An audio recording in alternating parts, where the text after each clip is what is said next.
Well, Fiscama Huludunyas Falcha. Good afternoon, everyone, and welcome to the Justice Subcommittee on Policing. This is our fourth meeting of 2020. Now, we have apologies from Margaret Mitchell, and Rona Mackay has indicated that she will need to leave the meeting early due to a prior parliamentary appointment. I welcome Liam Kerr to the meeting, and would ask Liam if he has any interest to declare relevant to the committee.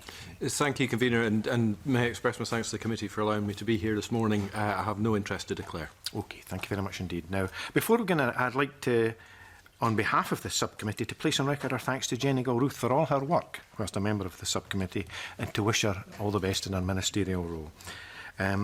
Now, agenda item 1 is a decision on taking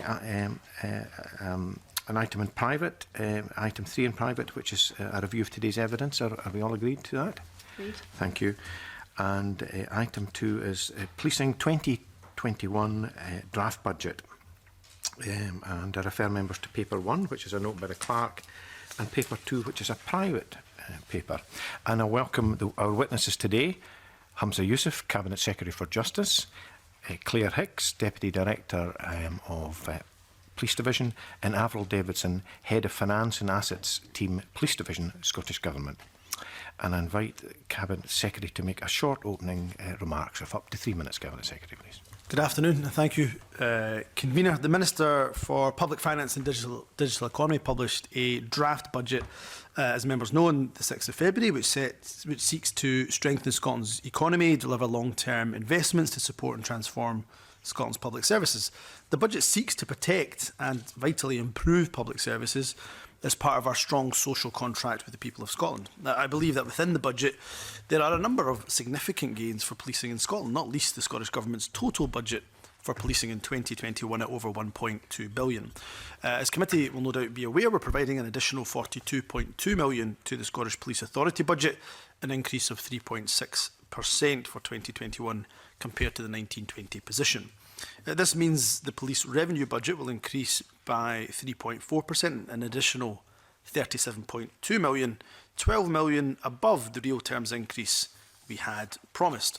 This will ensure Police Scotland has the money it requires to maintain officer numbers at current levels, recognising the concurrency of unprecedented events with Police Scotland, which Police Scotland will be dealing with in this financial year, including ongoing Brexit planning and the significance of policing COP26. With this budget increase, we've also exceeded our commitment to provide an extra £100 million to the policing budget over the lifetime of this Parliament. Once again, I've listened to this committee and noted its report. The police capital budget will increase by 14.3%, by £5 million from last year. Of course, we've also baselined into this year's budget last year's one-off increase of £12 million for mobile devices. Over the past 3 years, the police capital budget has doubled from a baseline of £20 million in 2017-18 to £40 million in 2021. As part of the Scottish Government's commitment to addressing the global climate emergency, this £5 million funding increase will allow Police Scotland to accelerate its commitment to greening its fleet and to share its learning across the Scottish public sector. Taken together, these increases in the resource and capital budgets will allow Police Scotland to maintain and modernise its estate. We've continued to provide police reform funding to invest in transformation and the delivery of the 10-year policing plan to ensure we have a police service that is fit for the 21st century. Given the concurrency of significant events which I have already mentioned, a robust workforce strategy is of course even more important than ever. We will continue to support Police Scotland to develop its workforce plan, which will in turn support the delivery of transformation and the development of refreshed financial plans. Our hard-working officers continue to be the public face of policing in Scotland and have contributed to a 42% fall in recorded crime since 2006-2007. Unlike the UK Government, the Scottish Government chose reform over budget cuts, and as a result we have more officers than at any time during the previous administration, 17,259 officers. That's 1,025 more than the figure inherited in 2007. To conclude, Convener, we continue to ensure that policing will fully benefit from being able to reclaim VAT of around £25 million a year. We'll continue to press the UK Government for the over the £125 million already unfairly paid to HMRC for police VAT. This is money that would be much better used to protect communities in Scotland. However, Convener, we must continue and constantly bear in mind that despite the UK Government's promises, this budget will once again be set against a backdrop of continued austerity and shadow of the UK's withdrawal from the EU. Despite the challenges, I'm pleased that we have a budget that will protect officer numbers more than a real terms increase, all with the aim of protecting our communities and keeping Scotland safe. Okay, thank you, Cabinet Secretary. We'll move straight to questions, and the first few questions are from Rona. Thank you, Convener. Good afternoon, Cabinet Secretary. You'll be aware that Police Scotland have stated that excluding ring-fenced funding for greening the fleet, the capital funding available in 2020 to 21 represents a real terms reduction in last year. Now, I acknowledge what you've said in your opening statement. I'm just wondering how you would respond to them. Does this actually represent a real terms reduction? Simply no is the answer. You can't just decide to lump out £5 million out of the capital budget and suggest that therefore it's a real terms decrease. The reason I say that is twofold, really. One, the £5 million is part of an ask that Police Scotland had. Police Scotland asked for money to green its fleet and to modernise its fleet. This is not a case of buying a whole bunch of Nissan Leafs to drive around for the sake of it. This is about upgrading the fleet that does need upgraded, and of course replacing it with more carbon efficient vehicles. So that is one reason. The second reason why I say it's absolutely not a reduction, it's a 14% increase, is because the £12 million we gave last year was meant to be a one-off payment for those mobile devices for 10,000 officers. What we've done is we've baselined that into the capital budget, and of course it's now not ring-fenced, so that 12 million is flexible for the Chief Constable to use how he wishes to use it. So any suggestion that it's a capital decrease, I'm afraid, just doesn't stand up to scrutiny. Thank you. Are you able to elaborate on any discussions that you had with Police Scotland and the SPA prior to the capital budget allocation being announced? And what discussions did you have with trade unions and staffing associations prior to making, your bid to the Finance Secretary? And what were the main concerns that they raised at that time, if you... Well, I mean, all of the meetings that I tend to have with I have with the trade unions, for example, and other police stakeholders are on the public record, are minuted, and budgets are often discussed at those meetings. And the evidence that you hear as a committee, and you might well hear it, the Justice Committee from the SPA, from Police Scotland, from the Federation, what they tell you is of course what they tell me too. And they had many asks. Of course, again, I've been a minister for 7.5 years in different ministerial roles. Public bodies often have a number of asks they come for. We are in a tight still financial circumstance in relation to the decade of austerity that we're still facing, and therefore, of course, I do my best to make sure that I'm getting the best deal possible for policing, but of course the justice portfolio as a whole, where I have a whole number of challenges today, which some members have raised rightly at the session we were all just at First Minister's questions. So, a number of conversations take place. I then, of course, have those conversations with the Finance Secretary, and that's why I'm very pleased that we have a more than real terms increase. The promise and the commitment of this government in our manifesto was to a real terms commitment over the life of this Parliament. We've gone above and beyond that. Do I recognise that there's still challenges? Of course there will be. I think it would be foolish not to accept that. Of course there are. And there is still, of course, a period of negotiation to have with other political parties. There's still a UK budget to come. There's still a capital spending review to come. And we'll continue those conversations even past the formalities of the stage 3 of the budget. Thank you. Thank you, Rona. Cabinet Secretary, Police Scotland and the SPA believe the capital funding available is significantly less than that will be required to provide an effective and efficient police service going forward. Can you comment on that, please? Well, for me, again, I suppose I'm in danger of repeating myself. I don't doubt that there are a number of capital challenges that the police service will face.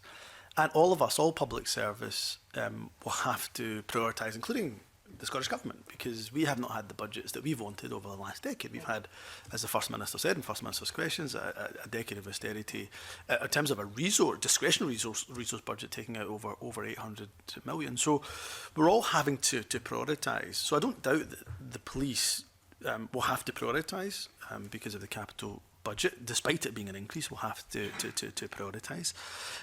I have got into this argy-bargy before at this committee, I think, but I'm quite loath to step into operational matters where it is for the Chief Constable to decide how to spend that money. There is, of course, money ring-fenced for certain priorities, but the vast majority of that capital funding really for the Chief Constable to prioritise. And I know and I know the Chief Constable well, a great deal of respect for him. He will prioritise the well-being, the health and the safety of his officers.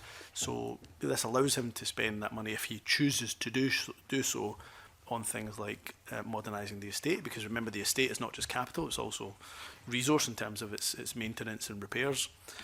So I'm not dismissing what is being said by Police Scotland at all. I know there would have been their ask as a letter that came to this committee was for a greater capital budget, but there is an increase there, and really it will be the job of Police Scotland to prioritise that, and I'm sure they will do that. Accepting your position on the adequacy of funding, Cabinet Secretary, would you acknowledge that when you have these two important public bodies talking about effectiveness and efficiency and the direct effect that funding has in that, there's almost a reputational concern that you must have regard to? Well, you're absolutely right to mention that reputational regard, and I know it's something the Police Scotland hold with absolute vital importance. And for me, that's why the outcomes are so important. So I referenced in my opening remarks the 42% reduction in crime since 2008-9, which is from the Scottish Crime and Justice Survey. We've seen the fact that the number of adults who report being victims of crime has again had drastically fallen from 2008-9, when it was 20%, to now closer to 12.5%. So the outcomes, and the majority of people view our police service as doing a good or excellent job. So the outcomes are positive. So the reputation of Police Scotland, I would say, is at a very high position. Increasing the budget above real terms, I think, helps to preserve that reputation. But we should never be complacent about that, and I'll continue to listen to what the police stakeholders and indeed opposition colleagues continue to say about that. I'm sure many would agree that Police Scotland officers and staff are doing a very good job, and the view that perhaps it's inadequate even to stand still. What implications do you think the budget allocation has for the transformational process that both Police Scotland and the SP aspire to? Yeah, I think, again, it's a good question. There is money that allows for continued transformation. There's a number of projects I can see when I look at the transformation projects that are being delivered that will be ongoing. So there's an ongoing transformation activity being undertaken by Police Scotland, much of it to deliver that 10-year policing strategy, serving a changing Scotland. Much of that to do with ICT. So, the budget allows for that. I suppose if the question, or at least the kind of insinuation in the question is would more money allow Police Scotland to go further in terms of that transformation, then the answer, of course, would be yes. But I hope I'm able to say here that there's a context of challenging finance, and everybody has to prioritise, including the government. And Police Scotland, despite getting an increase, I don't doubt they'll also have to prioritise. I accept that. But I have absolute faith in the Chief Constable and the SPA in doing that prioritisation. Cabinet Secretary, Police Scotland have also stated that the current system of a one-year allocation of capital funding makes it difficult to plan ahead with any confidence. Would you agree that that does create a difficulty? And is there any plans you have to review that system of allocation? I can absolutely see where a one-year allocation creates difficulty. The convener will know just as well as I will. I mean, we are facing some challenging circumstances when it comes to the UK government's budget setting. I mean, they didn't even tell us the date of the budget. We had to find that out from press reports and so on and so forth. So we face that challenge, and if we are only getting one-year budget allocations, doing multi-year budget allocations becomes an immeasurably more difficult thing for us to do. There is ongoing work happening in relation to infrastructure, for example. So again, the convener will be aware of the Infrastructure Commission which reported phase 1 of its report in January this year, that recommended the development of the 2020 Infrastructure Investment Plan and Capital Spending Review. So I know Mr Matheson, who knows this portfolio well, of course, plans to publish the draft of the Infrastructure Investment Plan before summer recess, and that will cover the next parliamentary term. So therefore, in some aspect, there may be some certainty for future years to come, and I can absolutely say that I'll be engaging that process and meeting with Michael Matheson shortly, actually, and, from a justice portfolio, from a justice perspective. But so too is my understanding that Police Scotland will meet directly with Mr Matheson about that infrastructure plan too. So there may be some certainty with that work, but I hope the Convener understands where we have some of our challenges with the UK Government in this regard. Cabinet Secretary, be reassured that I absolutely accept that and the disrespect that's been shown to the Scottish Government and indeed the Scottish Parliament because of the way that the UK Government have chosen to conduct themselves. Cabinet Secretary, because of the capital allocation, it means there'll be no change improvement activity possible in the coming year, and this will impact on plans to equip officers with mobile devices and body-worn cameras. Can you comment on that and whether you agree that such equipment is essential for officers to carry out their functions effectively? Well, look, let me give you my understanding of you mentions two issues. One is mobile devices, and the other one's body-worn cameras. And I note they were mentioned by some police stakeholders and Police Scotland, I think, directly in a letter to committee. The first thing to say around mobile devices, it was always my understanding, I've been looking over my past notes and correspondence with Police Scotland and from Police Scotland, and it was always my understanding that the one-off payment of £12 million last year in the capital funding was for 10,000 officers to have mobile devices. And that was meant to be a one-off payment for 10,000 officers. My understanding was that, well, that was my understanding, certainly. And so it comes as news to me that there would be mobile devices for every single officer. And there may well be a question to ask around that, and I haven't had the chance yet to pursue this with David Page, who wrote to you, but I would question whether or not every single officer would need a mobile device, depending on the role that they do. And if that has changed, if it is now the case that actually they've gone from wanting, Police Scotland have gone from wanting 10,000 officers to have mobile devices to many more than that, or even every officer, then that's a change that is news to me. So I would need to have that conversation. Certainly it wasn't a conversation that was had with me in the run-up to the budget, unless I've missed something, but I'll continue to look back over my notes on that.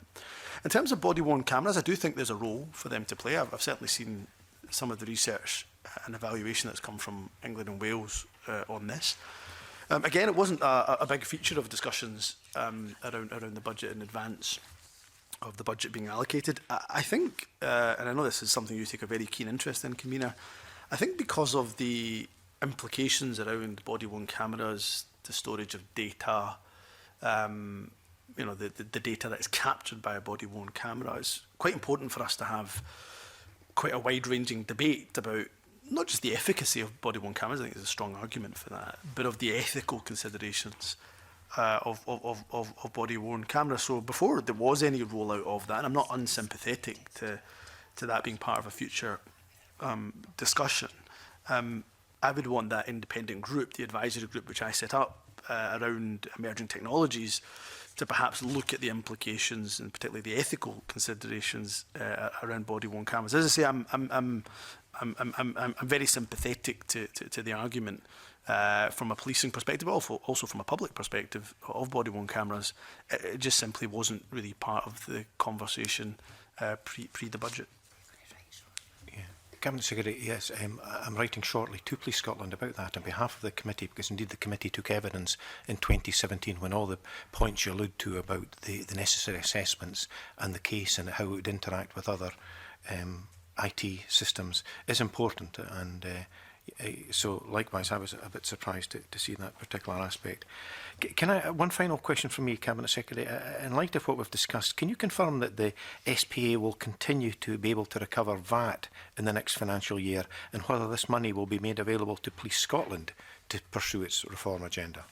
Well, we of course gave the VAT money once the UK government recognised the unfairness of taking the VAT. We then baseline that into Police Scotland's budget, so there's no desire to change any of the processes around that. What we'll continue to do, of course, is fight regularly and robustly with UK government to give us back the £125 million of VAT that was unfairly taken from Police Scotland and only the police force here in Scotland. But I'm not, although I'm an extremely optimistic individual at the best of times, I'm not hopeful that we'll see a penny of that, I'm afraid, coming back.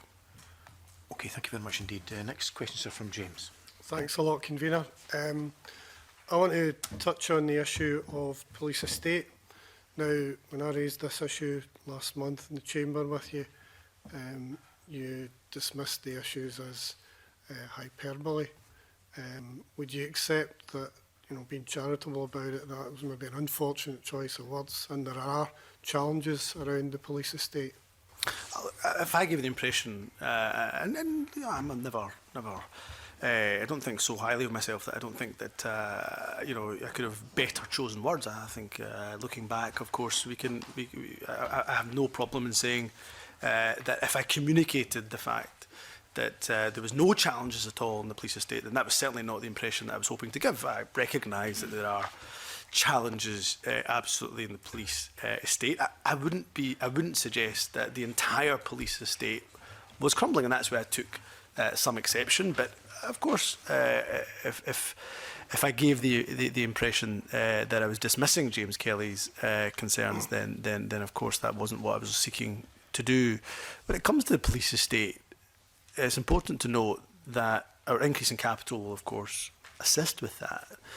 But the above real terms increase in the revenue will also assist with that. So many of the issues that James Kelly has raised and the Police Federation and others have raised, some of those will come under revenue as opposed to capital, because they may well be maintenance, repairs, depending on the scale and size of those repairs. So both with the increase in the revenue budget plus the increase in the capital budget, we should see some prioritisation on the estate. I don't doubt that from Police Scotland. You say that a lot of the issues around the estate will be addressed, but it's been put to us that any monies available are going to be used to fund work that's required to meet health and safety legislation requirements, and overall maintenance in stations is not really going to be able to be carried out, and that's going to result in the continuing position where police officers and vulnerable witnesses are going to be accommodated in stations that are less than adequate. I was just looking over the kind of compliance of the estate for Police Scotland, and there's a number of surveys that are done by Police Scotland in relation to its estate, and they'll continue during the next 9 months, so they can establish what to prioritise and what not to prioritise. So a condition survey has been commissioned. The last one was commissioned in 2015, so I think it's right that Police Scotland commissioned that survey. But in terms of the kind of health and safety that he refers to, my understanding is the latest compliance data, which covers January 2020, demonstrates Police Scotland's estate is 99.5% compliant with regulations. That's British and European building standards and regulations. So you know, almost all of the estate complies with that. So I don't think that all of the capital spend would be spent on kind of getting the estate up to simply compliance levels. That would seem unusual with the statistics I have here. So I think there will be it will be for the Chief Constable and ultimately Police Scotland to determine where and what locations they choose to spend on. But I think it would be more than just getting buildings up to kind of compliance standard. Moving on to the fleet, as you said in your opening statement, there's £5 million been set aside for what's been called greening of the fleet. So there's 2,400 vehicles in the fleet of cars. How much of the £5 million, how many of the vehicles will be greened or replaced as a result of this £5 million that's been set aside? Well, I'm afraid I don't have the figure in front of me. I can discuss that with Police Scotland in terms of the figure and ask them how many of the vehicles they think will need to be replaced. It's worth saying on the fleet that, and I made this point obviously in my opening remarks, but it's worth saying on the fleet, this is about, when it comes to replacing vehicles, then replacing them with more carbon efficient vehicles. But also, I think it's probably worth putting on record, for all the discussion about fleet, Police Scotland's maintenance team really does do an excellent job. When I look at the targets they set themselves, over 96% of the fleet is on the road. That goes above the target that they have. And it's so well maintained actually by a really dedicated team to such an exceptionally high standard. That was recognised in 2018 when they achieved highly commended in the UK Fleet of the Year award. So I'm afraid I don't have the exact figure in terms of the number of vehicles. Forgive me for that, but I'm happy to speak to Police Scotland about that. But I think in general, there is a positive story to tell about the fleet, as well as, of course, the challenges that inevitably there are. I accept you don't have the figure, but my point is that we've been told in evidence that £13 million in the first year alone was required to start the programme to adequately upgrade the fleet. So £5 million has been provided, so there's an £8 million shortfall. So is that not going to mean that some of the vehicles in the fleet are going to continue to be used when they've run past their 5-year asset date, or done more than 150,000 miles, and there'll be maintenance and more petrol required on those, which will drain the revenue costs. So it's not just that not enough money's been put into it, but it's not good value for money. I got a helpful side there in relation to the fact that a number of the vehicles are leased as well as bought, and therefore it's not a case of just, I suppose, some simple arithmetic around, one vehicle costs X amount and therefore we can purchase Y amount with 5 million. You get more, I suppose, for your bang for your buck if you're leasing the vehicles also. So I just throw that point in there. I go back to the point about the fact that 96% of the fleet is on the road. That's not an insignificant amount. The vast overwhelming majority of fleet on the road and being maintained to really a high standard. So I'd expect that 5 million to be used in a way that where there are challenges and there is a need to replace vehicles, and that is done with priority for those vehicles that are coming to the end of the road life. But again, I would just say the point I made earlier on that we are having to prioritise, and therefore an increase in the budget. There is a £5 million ring fence for greening of the fleet, but the £12 million that's baselined in from last year is no longer ring fence. So therefore, there's nothing stopping the Chief Constable, and it is really up to the Chief Constable, stopping the Chief Constable for using some of the capital allocation if he feels that he has to because of the condition of the fleet to spend additional on the fleet if he so wishes and if he so sees a priority in doing so. James, I know you've a further question. I think, Liam, you have a supplementary on this. We've talked about greening the fleet, and that might just be used in the kind of loosest of terms. Obviously, in moving that direction, there's a whole suite of infrastructure that's required in order to support the greening the fleet. Do I understand it from the ring fencing component that is simply about vehicle replacement, or does that also encompass the installation of the charging infrastructure that we require? Includes the infrastructure required. Thank you. James. You've spoken throughout the session about the importance of ICT resources, and £298 million was set aside or required by the SPA in terms of what they said the budget requirement was for that. Has there been any discussion or communication with the SPA as to whether there's adequate money in the budget to fund that? You'll know again from, forgive me, I mean, you personally won't have been at committee when previous evidence sessions were taken, but certainly I'm sure you'll be aware of the fact that the ask, as you outline and as you articulate, is not a small insignificant ask. We're talking just shy of 300 million, and that's the initial kind of estimate cost of what the DDICT project could cost, obviously profiled over a number of years. So there has been discussions. What I would say is that Police Scotland haven't been standing still when it comes to ICT investment. They've invested in a new national network, for example, to replace ageing legacy network infrastructure, and in their ADEL project, which allows the police workforce to log on to the network from anywhere across the country, they've also made an investment in that rather than be restricted to the kind of legacy force area. So there's some positive changes that have and real step changes and improvement, as well as the work on mobile devices, which was funded last year, which I've heard anecdotally from some officers that I've spoken to when launching the rollout of the mobile devices, that it's the biggest change that they've witnessed in a decade. So what I would say to James Kelly is, yes, there have been discussions. I think those discussions absolutely should continue in relation to Michael Matheson's infrastructure investment plan and commission, and the work that he's doing in that regard, and the capital spending review. And I will have those continued conversations in government, but also I know Police Scotland are having those direct bilaterals on those matters. So you're right to point out that it's a rolling programme. It's not 298 million in the 1 year. And if you've not got this information, if you could write to the committee and provide it, it'd be helpful. So how much has been, of the £298 million, how much has been allocated up until now, including in the forthcoming year's draft budget? Say, and I'll reflect on what you say, and if there's a need to write back further, of course I will, but we have the money that's ring-fenced for the greening of the fleet, the 5 million, which we've obviously already spoken about and referenced. Other than that, it's really up to the discretion of the Chief Constable, understanding that he will have a list and a large list of things that he would like to spend on.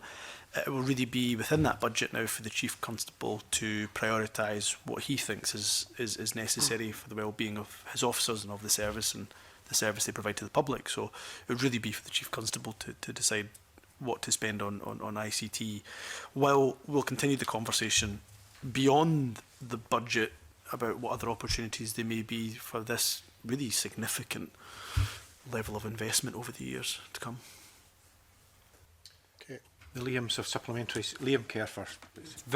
I'm very grateful, Convener. It's just very quick supplementary on exactly that point, if I may, Cabinet Secretary.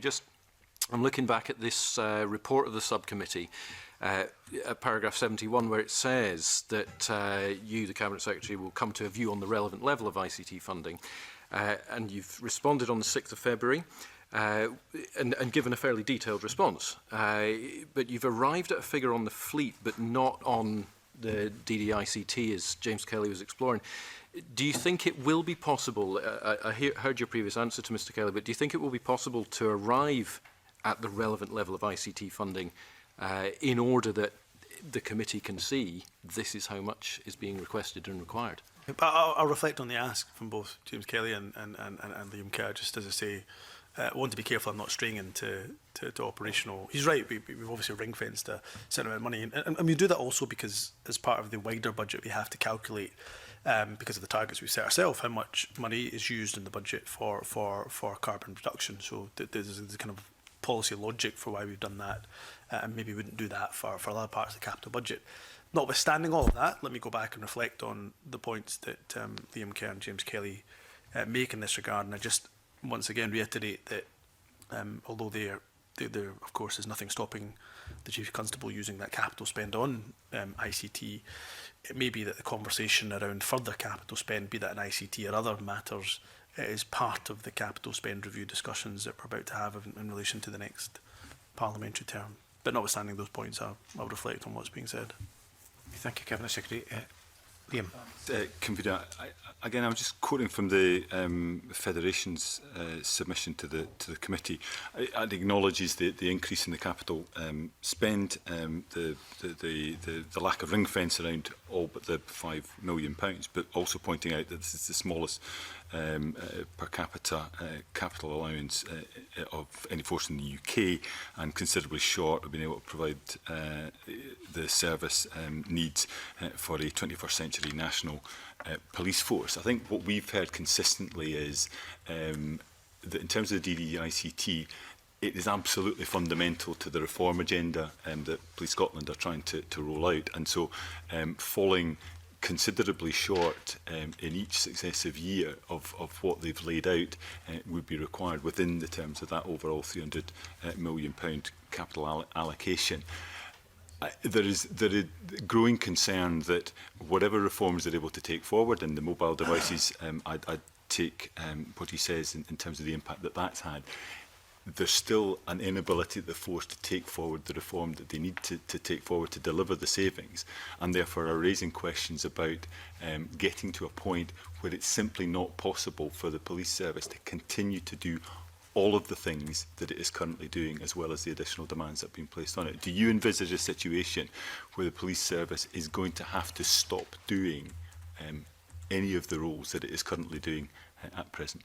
No is the short answer to that, but I also don't take away from either what Liam MacArthur says or indeed the Police Federation say in relation to wanting and the need to update their ICT infrastructure. And these are legacy issues that are still being worked through. And I gave an example of one, the Adele network, where previously people would have to log into the local legacy force area network. Now no longer having to do that.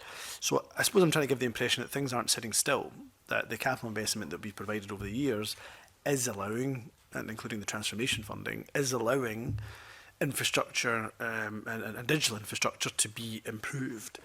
The point that Liam MacArthur raises around there is an outline business case for a plan over a decade, near enough, that requires quite a substantial amount of funding. If that isn't addressed, and maybe I'll have to be over a slightly longer time scale, and we'll have to look at that. We clearly see the value in that investment. We do, of course, and you would expect this, we do wish to continue to interrogate some of the figures around that, and I think of other IT projects that have taken place, not just in policing, but across the public sector. We'd want to interrogate that to make sure we get absolute value for money. But yes, I don't envisage the fact that the capital allocation we've given, the increased capital allocation, I don't see why that should mean that Police Scotland or police officers have to stop doing anything that they're doing currently.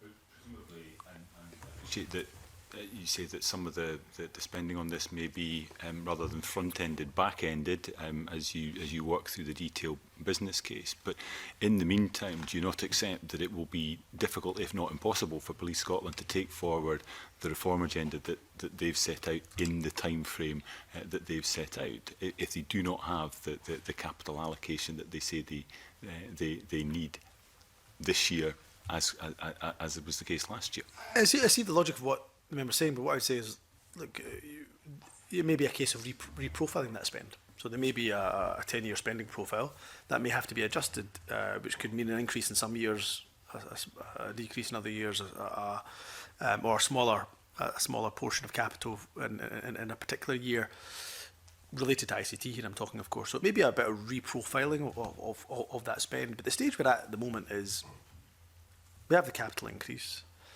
There is discussions going on around the capital spending review work that's been taken forward and that Michael Matheson's work is feeding into. I will continue to make the points around ICT and interrogate the figures and continue to have those conversations with colleagues in government.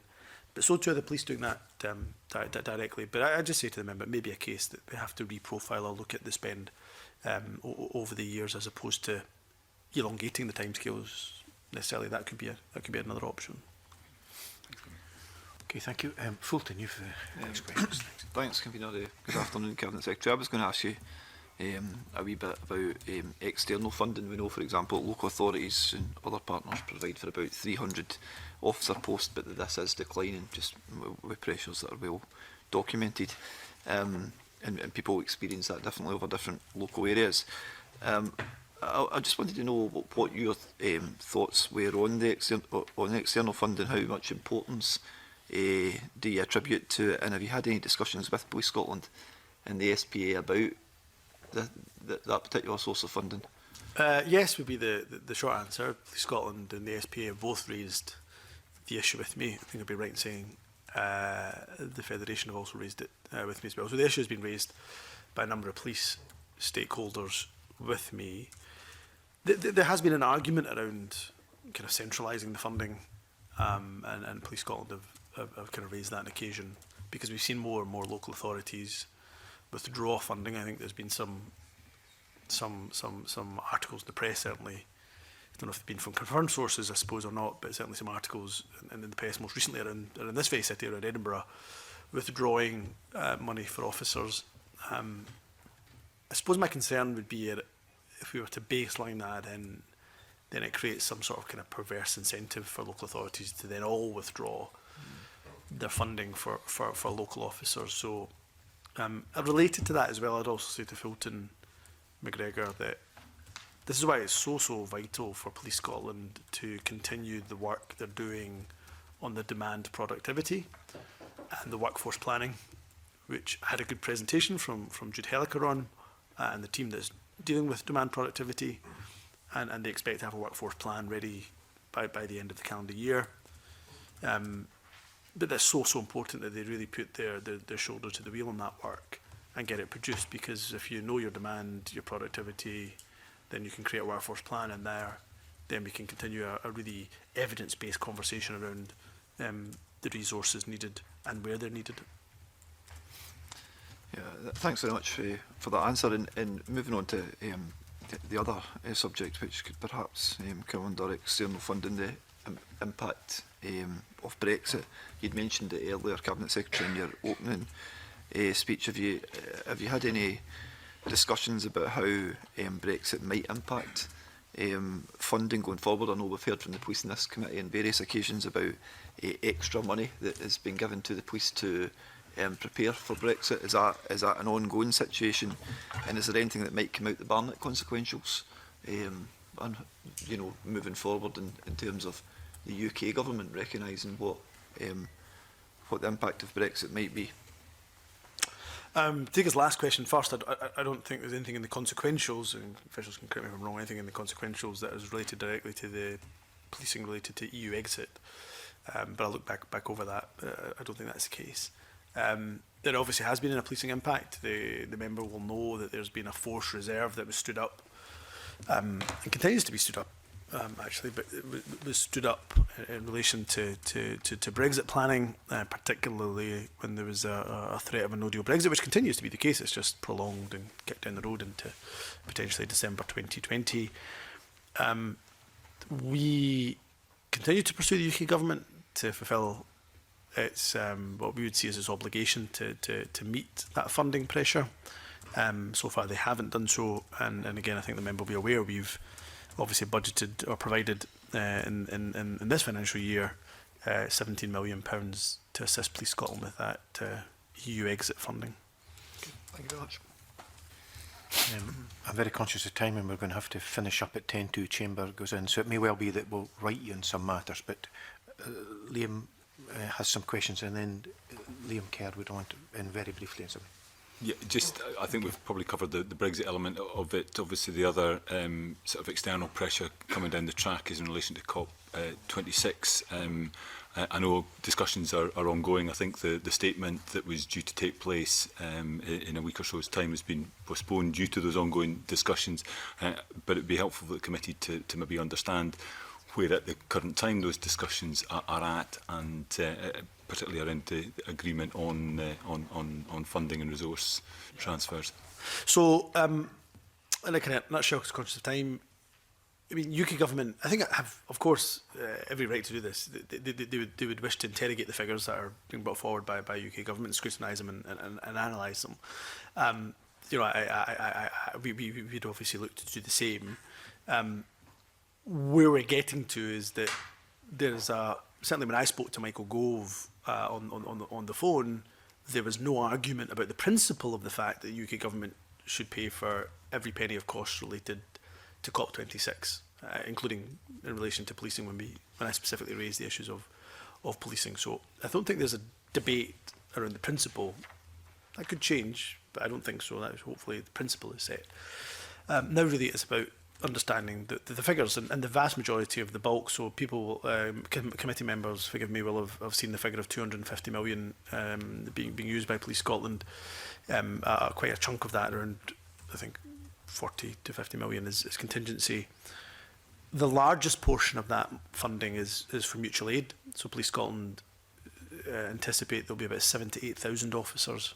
7 to 8,000 officers from the just for official record. So move to police I spoke quite fast there. 7 to 8,000 additional officers from other UK forces coming to Scotland, and the cost of that, plus the cost of potentially accommodating, literally putting people up in hotels for that mutual aid, is the most significant chunk by quite a bit.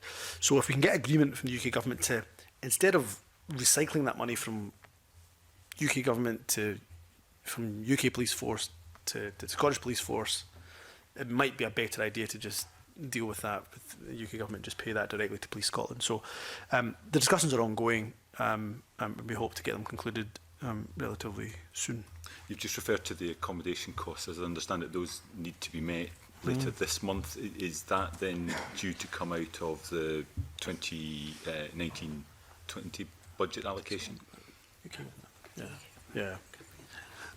So the position on this has changed a couple of times. We seem to have gone a step forward and then a step back and a step forward. I was just asking for the latest update. Understanding is the UK government have agreed to stump up the money for the accommodation costs and do it directly, I think, from the centre for the other accommodation that they're already booking. So that's my understanding of the latest position. I would just caveat that by saying we've been told that before, and then Police Scotland have told us, unfortunately, the UK government have changed that position. So there hopefully shouldn't be spend from Police Scotland on accommodation in this financial year. That's helpful. I mean, not for now, because we've got time, but could you perhaps update the committee on the likely implications of the resourcing of COP26 on the force across the rest of the country? Because I think there's a real concern of a gravitational pull in towards the centre that could leave forces across the country struggling, if not unable, to fulfil their policing. I could absolutely do that. I would suspect you get. It would be better for the Chief Constable to do that because of the operational decisions he would have to make. But we can take that off the table and come to a form that the committee is comfortable with. Thank you. Indeed, with regard to that, Cabinet Secretary, we are to hear from Police Scotland on the 12th of March. So it may be that you could liaise regarding that. Very briefly, Liam Kerr, please. Very briefly, a clarification, Convener, please. When describing the budget, Cabinet Secretary, at the very start, you said you'll provide 37 million to ensure we can keep officer numbers at current levels. Now, Audit Scotland and Chief Constable, I think, at one point put a figure of 50 million on that. So are you just able to explain that slight discrepancy, and will you be pushing for more in the budget as that process develops? Look, I mean, Liam Kerr, I respect he and his party will continue to engage with the Finance Secretary. I'll continue to engage in that process, of course, where it's relevant to Justice asks and Justice portfolio requests that take place. So we'll continue that dialogue and that discussion. He's right to allude to the fact that there continues to be a structural deficit within Police Scotland. I suppose the point I'm trying to make is it becomes challenging to tackle that deficit if you do not know the absolute workforce mix. If you don't know how many police officers you need in XYZ geographies because you don't have a demand and productivity plan, you don't have a workforce plan, then I think once you have that, it becomes a lot easier to have a discussion in around how to tackle that deficit over a realistic timescale. And what is that realistic timescale? What we've said is the Chief Constable has been very clear that with the pressures of Brexit, with the pressures of COP26, not having the workforce plan, reducing officer numbers at this stage would not be a good idea. We've agreed with that assessment. Our budget allows them to maintain officer numbers, and therefore, ultimately, we are of course accepting that there will be a structural deficit as part of a central pressure that the government will look to take forward. Thank you very much indeed, Cabinet Secretary. You'll be delighted to know I think we've largely covered the questions, so we'll not be writing you. Can I thank you and your colleagues for your input, please? And that concludes today's part of the public part of today's meeting. The next meeting of the subcommittee will be on Thursday, 12th March, when we will hear from Police Scotland on planning for COP26 Climate Change Conference. And I'll suspend briefly to allow witnesses to leave and the public gallery to clear.